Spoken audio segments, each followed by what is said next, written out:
Մամա, ինչ ես անում։ Մեգի։ Սիմա։ Մեգի, դուք խեղճ ունեք աղաս։ Էս ինչ եք անում։ Բա ասում եք վաղն ենք գալու։ Էս ոնց եղավ որ հիմա եկաք։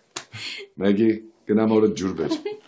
Հա, բայց էս անելու բան էր։ Հա, դե լավ Սիմա հանգստացի։ Ուզում էինք անակնկալ անեինք էլի։ Դե սենց ստացվեց, ոչինչ։ Հա, բայց էս անելու բան էր աղաս։ Այ Սիմա։ Հա, խմի։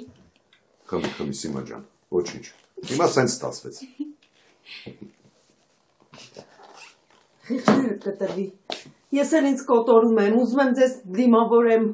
նախաճաշ պատրաստեմ, առավոտյան որ գաք սուրճ լինի, կրուասան պատվիրեմ։ Դե լավ Սիմա ջան, եթե ուզում ես ես ու Մեգիս կքնենք, առավոտյան կզարթնես, կտեսնես արդեն սեղանը դել է գցած, սուրճը դել դրացա։ Հաստատ։ Ու կրուասան, խնդրում եմ։ Կրուասան։ Մի քիչ շատ չի։ Դե շատը շատ է, բայց դե ոչինչ, մեր մաման է էլի։ Դե լավ, հա, մեր մաման է ճիշտ է։ Ինչ ասեցիք, շատ։ Մեգի։ Դուք հիմա կտեսնեք։ Մեգի։ Դուք կտեսնեք, թե ես ինչ եմ ընդունակ։ Եկեք